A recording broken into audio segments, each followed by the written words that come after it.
Cold Comfort Farm by Stella Gibbons, Chapter 23.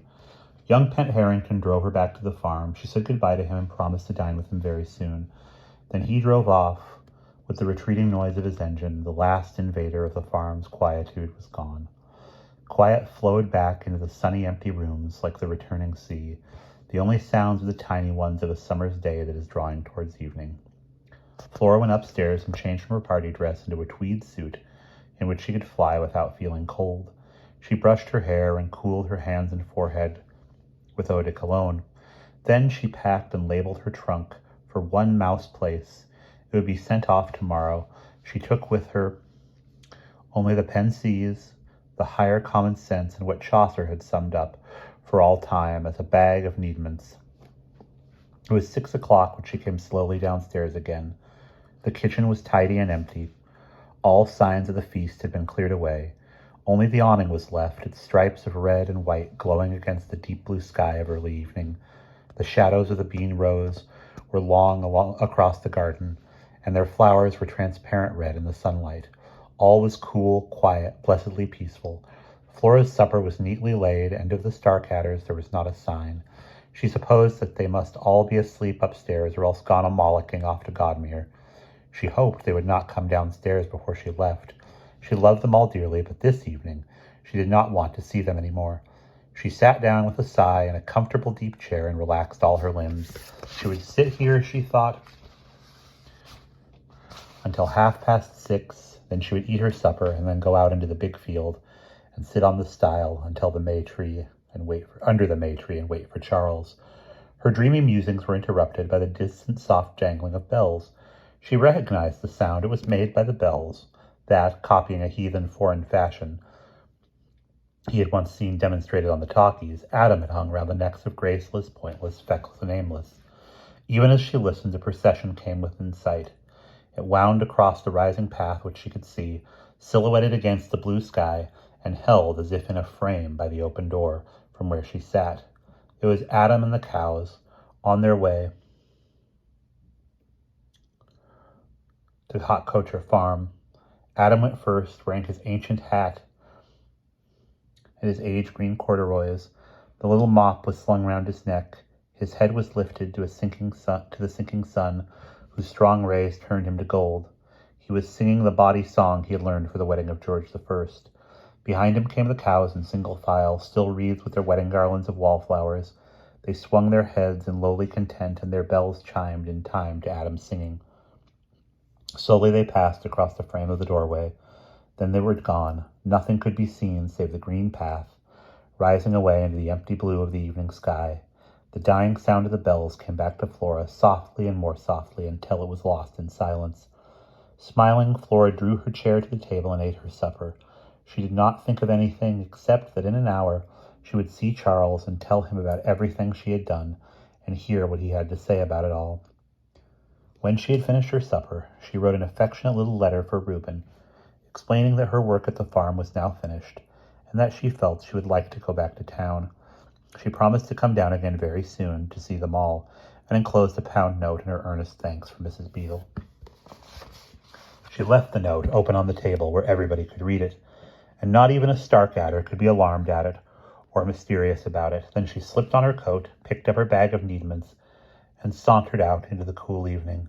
The big field was covered with long, fresh grass which threw millions of tiny lengthening shadows. There was not a breath of wind. It was the loveliest hour of the English year, 7 o'clock on Midsummer Night. Flora crossed the grass to the stile, the cool grass swishing against her ankles. She sat down on the step of the stile, leaning her back comfortably against the gate part, and stared up into the black boughs of the May tree. Beneath they were in shadow. Above they held their white flowers and green leaves up into the gold of the last sun rays. She could see the flowers and leaves dazzling against the pure sky. The shadows grew slowly longer. A cold, fresh smell came up out of the grass and fell from the trees. The birds began their sleep song. The sun had almost disappeared behind the black traceries of the May hedge on the far side of the field. Such of his rays as struck through the branches were still heavy, and of the softest gold. The air cooled slowly, flowers shut before Flora's very eyes, but gave out a fragrance still. Now there were more shadows than light. The last blackbird that always flies chattering across a summer's evening's quiet, came dashing down the meadow and vanished in the May hedge. The countryside was falling asleep. Flora drew her coat round her and looked up into the darkening vault of the sky.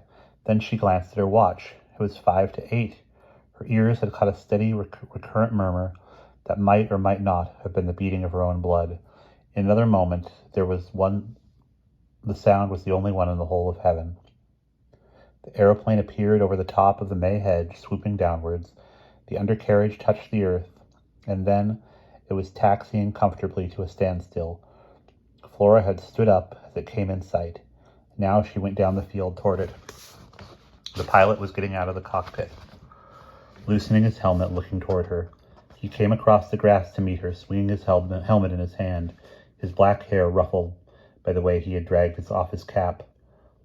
It was purest happiness to see him. It was like meeting again a dearest friend whom one has loved for long years and missed in silence. Flora went straight into his open arms, put her own round his neck, and kissed him with all her heart. Presently Charles said, "This is forever, isn't it?" And Flora whispered, "Forever." It was nearly dark. The stars and moon were out, and the May trees glimmering. Flora and Charles sighed at last, looked at one another and laughed. Charles said, "Look here, I think we ought to go home, darling. Mary's waiting for us at Mouse Place. She got back a day earlier. What do you think? We can talk when we get there." "I don't mind," said Flora placidly. "Charles, you do smell nice. Is it stuff you put in your hair or on your hair or what? Oh, it's nice to think what years and years we have got in which to find out things like that. Quite 50 years, I should think, wouldn't you, Charles?" Charles said he hoped so, and added that he did not put stuff on his hair. He also added, inconsequently, that he was glad he had been born. They were both in rather a state of dither, but Charles finally pulled himself together and began to jab purposely at the interior of the airplane, while Flora hovered round, telling him all about what she had done at Cold Comfort, and also about Mr. Mybug, and Charles laughed, but he said Mr. Mybug was a little tick, and Flora ought to be more careful. He also said she was the local busybody, adding that he did not approve of people who interfered with other people's lives. Flora heard this with delight. "Shall I be allowed to interfere with yours?" she asked. Like all really strong-minded women on whom everybody flops, she adored being bossed about. It was so restful. "No," said Charles, and he grinned at her disrespectfully, and she noticed how white and even his teeth were. "Charles, you have got heavenly teeth." "Don't fuss," Charles said. "Now are you ready, my dearest darling? Because I am. And so's the speed cop. We'll be home in half an hour. Oh, Flora, I'm so unbearably happy. I can't believe it's true." He snatched her roughly into his arms and looked longingly down into her face. "It is true, isn't it? Say I love you." And Flora, unutterably moved, told him just how much she did. They climbed into the aeroplane. The roar of the propeller rose into the exquisite stillness of the night. Soon they were rising above the elms that were faintly silvered by the moon, and the countryside lay spread beneath them. "Say it again." She saw Charles's lips move as the farm dropped away beneath them, and guessed what he was saying. He was fully occupied with keeping the machine clear of the topmost branches of the elms, and could not look at her. But she saw, by his troubled profile, that he feared so fantastically, because he feared so fantastically beautiful was the night and this discovery of their love, that it might be some crucial mistake. Flora put her warm lips close to his cap. "I love you," she said. He could not hear her very well, but he turned for a second, and comforted, smiled into her eyes. She glanced upward for a second, at the soft blue vault of the midsummer night sky. Not a cloud missed its solemn depths. Tomorrow would be a beautiful day. The end.